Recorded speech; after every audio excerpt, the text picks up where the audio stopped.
ఎన్నికలు సమీపిస్తున్న వేళ ఇప్పుడు వైసీపీలో ఒక రకమైనటువంటి గందరగోళ పరిస్థితి చాలా సుస్పష్టంగా మనకు కనిపిస్తుంది.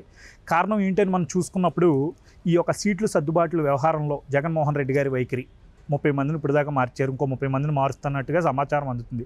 ఏదేమైనప్పటికీ ఇక్కడ బలిపశువులుగా బీసీ ఎస్సీ ఎస్టీలు ఎక్కువ కనిపించడంతో వాళ్ళు కూడా ఆగ్రహం వ్యక్తం చేస్తున్నారు, మమ్మల్ని ఇప్పుడు దాకా వాడుకుని వదిలేస్తున్నారనే ఒక భావనలోకి వాళ్ళు వచ్చేసారు. తీవ్రమైన వ్యతిరేకత ఈరోజు వైసీపీలో ముఖ్యంగా ప్రజల్లోంచి పక్కన పెడితే సొంత పార్టీ నేతల్లోనే ఈరోజు వ్యతిరేకత కనిపించేస్తుంది.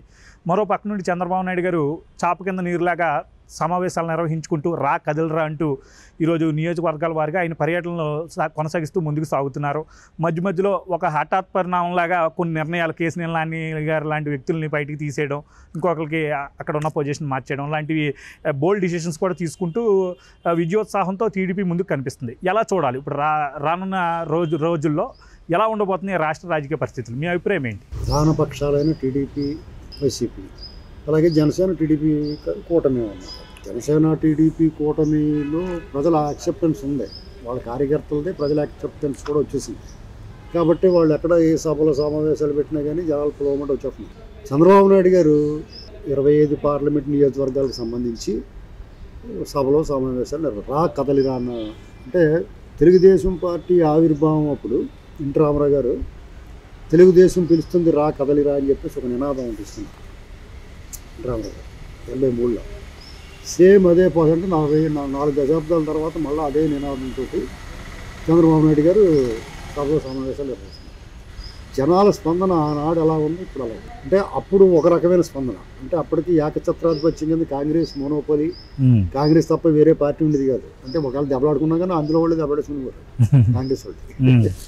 కానీ అప్పుడు ఇప్పుడు తెలుగుదేశం వచ్చిన తర్వాత ఏమైంది, వారాహోరీగా కాంగ్రెస్ తెలుగుదేశం చాలా వాళ్ళు పోరాడుకున్నారు. రాష్ట్ర విభజన తర్వాత కాంగ్రెస్ వెనక్కి దాక్కుంది, వెనక్కి పక్కపోయింది. ఇప్పుడు అంతకు మించిన క్రూరుడు వచ్చాడు చూడు, చూడు రాజును మించిన అన్నట్టుగా జగన్మోహన్ రెడ్డి గారు వచ్చిన తర్వాత ఇప్పుడు వరకు ఈ ఆంధ్రప్రదేశ్ ఉమ్మడి రాష్ట్రంలో కానీ విభజిత రాష్ట్రాల్లో కానీ వాళ్ళు చవి చూడని రుచులు చూశారు ఇప్పుడు ఆంధ్రప్రదేశ్లో. అంటే అరాచకం అంటే ఎలా ఉంటుంది, అన్యాయం అంటే ఎలా ఉంటుంది, నిరంకుశం అంటే ఎలా ఉంటుంది, నియంతృత్వం అంటే ఎలా ఉంటుంది, దబిడి అంటే ఎలా ఉంటుంది అనేటువంటి స్పష్టంగా చూశారు. ఎందుకంటే ఈ దేశం ఎమర్జెన్సీని చూసింది ఇందిరాగాంధీ గారి టైంలో. ఇప్పుడు కూడా లేనంతటి నియంతృత్వం, అణిచివేత ఈ 4.5 ఏళ్లలో ఆంధ్రప్రదేశ్లో చూసాం. దిగ్భ్రాంతి గురయ్యారు. మనకి ఏంట్రా ఇది ఇలాగైపోయింది, మన బతుకు భవిష్యత్ అంధకారం, బతుకు భయం, బిక్కుమంట ఉన్నారు ఒక రకంగా చెప్పాలంటే. వాళ్ళు ఇతంతా వైసీపీ పార్టీ వాళ్ళు, ప్రతిపక్షాలు, ప్రజలు మొత్తం అందరూ ఉన్నాయి. ఎవరో ఎందుకు ఏం చేస్తున్నారో తెలియదు. Police station law and order చూస్తే ఇక పూర్తిగా దిగజారు, చంపేసి ఇంటికి డెలివరీ ఇస్తారు, కొట్టి చంపేస్తారు, గుళ్ళకి ఏం చేస్తారు, ఏకంగా పోలీస్ స్టేషన్ బట్టలు ఎప్పిస్తారు. ఈ చాలా శాంపుల్ తాడేపల్లి ప్యాలెస్ కోతవేడి దూరంలో రేపు చేస్తారు. ఇలాంటివన్నీ అనేకం సంఘటనలు మనం చెప్పుకోవడానికి 3-4 శాంపిల్ అంతే. మిగతా 100,000 సంఘటనలు ఘటనలో అన్ని పంచాయతీలు గొడవ ఆడడం జరుగుతుంది. ఇక టీడీపీ సుదీర్ఘమైన అనుభవం, అందరూ నిబద్ధత గల నాయకులు, కమిటెడ్గా పార్టీ కోసం ప్రజల కోసం పనిచేసిన చరిత్ర ఉన్న నాయకులు ఉన్నారు. అదంతా చంద్రబాబు నాయుడు గారు కూడా 14 ఏళ్ళు ముఖ్యమంత్రి చేశాడు, 14 ఏళ్ళు ప్రతిపక్ష నేతగా. ఆయన కూడా ఎప్పుడు చూడని రాజకీయాలు చూస్తున్నారు. అయితే ప్రజలు 2019లో ఓడించిన తర్వాత 6 నెలలకే అర్థమైపోయింది. మనం తప్పు చేసినారో బాబు, దెబ్బైపోయి మనం అనుకుంటాం కదా, ఏదో డీల్ చేస్తాం, ఏదో వస్తువు కొంటాం, లేకపోతే ఇంకో పని చేస్తాం, అది మనకి రివర్స్ అయిపోయి మనం చాలా తీవ్రంగా నష్టపోయాం అనుకో, ఏమన్నా దెబ్బైపోయింటాం మనం అనుకుంటాం.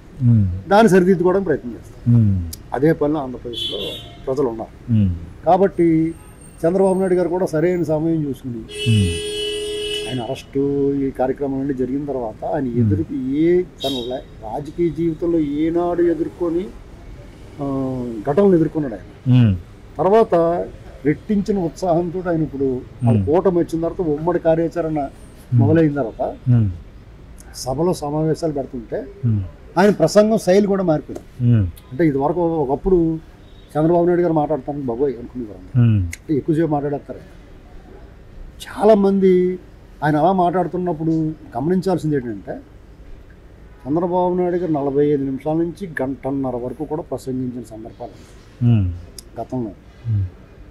అప్పుడు సహజంగానే అంతసేపు ప్రసంగిస్తే ఎవరికైనా విసుగు వస్తుంది. అదే విసుగు ఉండేది జనాలు. పార్టీ వాళ్ళు కూడా ఎప్పుడు అయిపోతారో బాబు అనుకున్నట్టు చూశారు. ఇప్పుడు చంద్రబాబు నాయుడు గారు స్టేజ్ మీద వస్తున్నాడంటే బాహుబలిలోని రెస్పాన్స్ ఉంటుంది కదా, అలా కనిపిస్తుందా విపరీతమైన జనాలు కేర్ ఎంత కొట్టేస్తారు చంద్రబాబు నాయుడు గారి పట్ల. ఆయన చూస్తేనే ఆయనకు కూడా మంచి ఆక్సిజన్ కింద ఉంటుంది, మంచి ఊపి వచ్చేస్తుంది. ఆయన ప్రసంగాల శైలి మారిపోయింది. నిన్న మొన్న చూసి నేను అనుకుంటాను బొబ్బుల్లోనేమో ఆయన ఏమంటున్నాడు తెలుసా, పాపం ఇతను చాలా బీదవాడు, ఇతనికి ఎవరో లేరు, సాక్షి పత్రిక లేదు, ఇతను టీవీ లేదు, సిమెంట్ ఫ్యాక్టరీ లేదు, చందూరు పవర్ లేదు, ఆఖరి డ్రైవర్ కూడా లేదు పాపం అతను. చాలా నిరుపేద ఇతను. అసలు చంద్రబాబు నాయుడు గారు ఆ టైప్ మాట్లాడితే ఎలా ఉంటుంది అందరికీ కేరింద్ర కూడా వస్తున్నారు జనం. అంటే ఒక రోజు 2 సభలు, మధ్యలో ఎలక్షన్ కమిషన్ కలవటం, ఈ కార్యక్రమాల్లో పార్టీలో కేసినేని నాని గారు లాంటి వాళ్ళు ఆయన ఇబ్బంది ఇలాంటివన్నీ ఉన్నాయి కదా. ఈ కేసినేని నాని గారు ఈ నిర్ణయం, కేసినేని నాని గారిని ఆయన బయటికి వెళ్ళాడా పంపించారా ఏదన్నా కానీ ఆయన బయటికి వెళ్ళడం అనేటువంటి తెలుగుదేశం పార్టీకి చాలా ఉపశమనం ఊరట. ఎందుకంటే పక్కన బడిలో రోజు ఇంట్లో ఉండి ఆ రణగుణంతోని ఆయన ఇష్టం మాట్లాడుతున్నాడు. కేసినేని నాని గారు చాలా నిజాయితీపరుడు, అహం బ్రహ్మస్మి అన్నట్టుగా ఆయన పూర్తి అహంతో తప్పే ఉంది, సంపన్నుడు, వ్యాపారవేత్త, ఇన్ని రకరకాల లక్షణాలు ఉంటాయి. డెఫినెట్గా నేను చాలా గొప్ప హై హ్యాండెడ్గా హైనెస్ ఫీల్ అవుతాడు ఆయన. రాజకీయాల్లో తప్పుతుంది. నువ్వు ప్రజాప్రతినిధిగా ఉన్నప్పుడు, రాజకీయాల్లో ఉన్నప్పుడు నీకు తప్పుతుంది. నీ సొంతంగా వ్యాపారం పెట్టుకుని ఇష్టం చేసుకోవచ్చు. కానీ కేసినేని నాని గారిని అభిమానించిన వాళ్ళందరికీ కూడా ఆయన చేసిన, ఆయన ఇలా మాట్లాడితే కూడా ఎవడ బాధపడలేదు. ఆయన అంతే, ఆయన కొంచెం నిజాయితీగా ఉంటాడు, ముక్కుసూటుగా ఉంటాడు అనుకున్నాడు. ఆయన వెళ్ళి ఏం చేశాడు, వైసీపీ పార్టీ ఏంటంటే బాబు మీరు పడవ దిగి మళ్ళీ శుభ్రంగా ఇంకో పడవ ఎక్కుతారు, ఇంకో మంచి పడవ ఎక్కుతారు, లేదంటే మీరే సొంతంగా పడవ కొనుక్కుంటారు. ఆయన అన్నాడు కదా ఫ్లైట్, ఏదో ఫ్లైట్ ఎక్కుతాను లేదంటే సొంతంగా ఫ్లైట్ వేసిపోతారని. అలాగా ఇంకో సొంతంగా ఇంకో పడవ ఎక్కుతారేమో అనుకున్నాగా మీరు వెళ్ళేటండి బాబా బురదగొంట్లో దూరారు అనేటువంటి ఫీలింగ్ వచ్చింది అందరికీ. అప్పటి వరకు ఆయన మీద, జగన్మోహన్ రెడ్డి గారి మీద ఏ రేంజ్లో అందరికీ అసహ్యం ఉందంటే ఆ పార్టీ మీద, ఆ పార్టీలోకి ఎవరైనా వెళ్తే వాళ్ళ మనుషులు వాళ్ళ మీద ఎంత ప్రేమ ఉన్నా అసహ్యం చేసుకుంటారు. అది ఆయన గమనించుకోలేకపోయాడు. అనుభవం 10 ఏళ్ళు ఎంపీగా ఉన్నాడు కదా, ప్రజలు నాటి తెలుసుకోవాలి. ఆయన ఇండిపెండెంట్గా పోటీ చేస్తే కూడా ఎవరో కూడా బాధపడరు, ఆయనకి ఇంకా సింపతి ఉంది. ఆయన బీజేపీలోకి వెళ్తే రాష్ట్ర ద్రోహుల పార్టీలోకి వెళ్ళాడు అంటారు, వైసీపీలోకి వెళ్తే రాచకవాదులతో చేయగలుగుతామేటయ్యా నువ్వు, అసలు నువ్వు వీళ్ళని ఎందుకు వద్దు అనుకున్నావు, వాళ్ళతో ఎందుకు చేరు, ఇలాగా ఆయన మీద వచ్చేస్తుంది. ఆయన్ని వెంటనే వీళ్ళు పంపించేయడం చూసావా, ఆయన ఇలాగ అసంతృప్తిగా ఉన్నాడు, ఆయన వైఖరి బాగోలేదు, పార్టీ దూరం ఎందుకు పెట్టింది ఆయన్ని పార్టీ.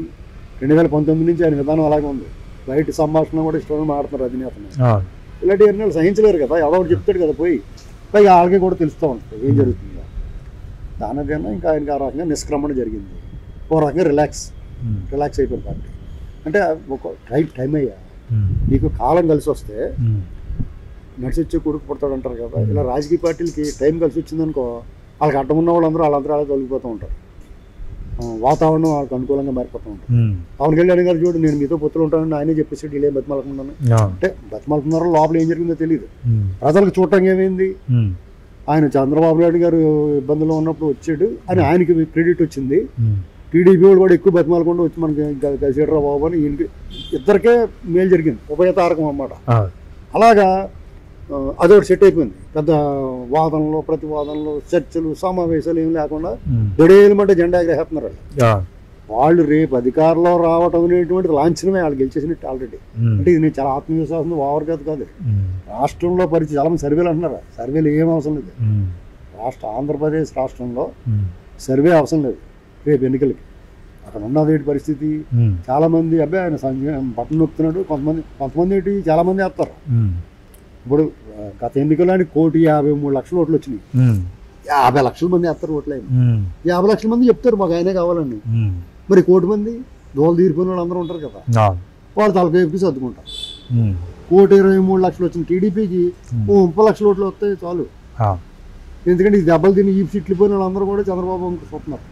చంద్రబాబు గారి పరిస్థితి ఏంటంటే, ఆయన మీద 4 దశాబ్దాల రాజకీయ జీవితంలో ఆయన ముఖ్యమంత్రిగా ఉన్నప్పుడు కానీ, గతంలో ప్రతిపక్ష నేతగా ఉన్నప్పుడు కానీ ఆయన మీద లేని ప్రేమ, అభిమానం, ఆదరణ, గౌరవం అన్నీ కూడా ఈసారి వచ్చేసినాయి అన్నీ. కారణం ఏంటంటే ఆయన్ని చాలా దుర్మార్గంగా అక్రమంగా అరెస్ట్ చేశారు. ఈ 4.5 ఏళ్ళు ఆయన ఏం చేస్తున్నాడో చూశారు, అంతకుముందు ఏం చేశారో చూసుకున్నారు. అరెస్ట్ చేసిన తర్వాత ఒకసారి ఆయన గతంలో ఏం చేయడం అనేటువంటి అందరికి గుర్తుకొచ్చింది. పశ్చాత్తాపం వచ్చింది, బాధ వచ్చింది, ఆవేదన వచ్చింది. వాళ్ళందరూ కూడా మేము చాలా గాయపడ్డామయ్యా, మాకు రకంగా తప్పు చేసాం, ఈ పరిస్థితి కారణం మేమే, నువ్వు జైల్లోకి వెళ్ళడం ఏంటి, వాళ్ళు పెట్టిన కేసులు ఏంటి, అసలు పనికిమాలిన కేసులు, ₹1 కూడా ఎస్టాబ్లిష్మెంట్ లేని కేసులు. దాన్ని ప్రజలు నమ్మలేదు, కోర్టులు నమ్మలేదు, ఇప్పుడు అంతా నేను బెయిల్ ఇచ్చేసాను. అలాంటి పరిస్థితుల్లో కోర్టు తీర్పు ఇచ్చినప్పుడు ఎలా చెప్తుందో అలాగే బెయిల్ ఇచ్చినప్పుడు మెన్షన్ చేస్తుంది. కాబట్టి రేపు ఎన్నిక గెలవటం అన్ని లాంఛనం, ప్రమాణ స్వీకారం అది. ఇటు పక్క జగన్మోహన్ రెడ్డి గారిని చూడు, ఎప్పుడు పారిపోదామో బయట. ఆయన సీట్లు లేవన్నారు అనుకో, నన్ను సీట్ ఇవ్వకుండా ఉంటే బాగుంటారు బాబు అనుకుని వెళ్తున్నారు లోపలికి. కొంతమంది రాజీనామాలు కూడా చేస్తున్నారు. అలాంటి యాక్షన్ అదంతా ఆయన మీద కోపం ఉన్నట్టు రాజీనామా చేస్తామంటే యాక్షన్, సీట్ ఇవ్వలేదు చాలా సంతోషంగా బాబు. లోపల నువ్వు వాళ్ళకి లైట్ డిటెక్టర్ పరీక్ష పెడితే వాళ్ళు చాలా హ్యాపీగా ఉన్నట్టు లెక్క. ఎందుకంటే వాళ్ళు తెలుసు కదా అమ్మ, డిజాస్టర్ మఠాష్ అయిపోతారు అన్నమాట. వాళ్ళు ₹10 వచ్చి పెడితే ₹10 బొక్కలు. అటువంటి అప్పుడు వాళ్ళు ఎందుకుంటారు అందులోనూ?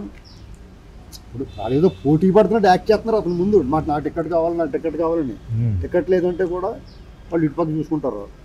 టీడీపీ ఆఫీస్ ముందు అలాగే తొక్కిసలాట జరుగుతుందని చెప్పాం మనం, అదే పరిస్థితి ఉంది. టీడీపీ జనసేన ఏది కుదరకపోతే వాళ్ళు పాత ఇంటికి పోతారు. కాంగ్రెస్ ఉంది కదా, రంగులు వేసి రెడీ చేస్తున్నారు. ఇప్పుడు మనం ఆగస్ట్ 15కి పండగలు అప్పుడు మనం రంకైతలు కట్టి అంటించుకోలేం కదా స్కూల్లో కట్టాను, అలాగే ఇప్పుడు రంకైతలు కట్టి అంటించి రెడీ చేయారు కాంగ్రెస్ని.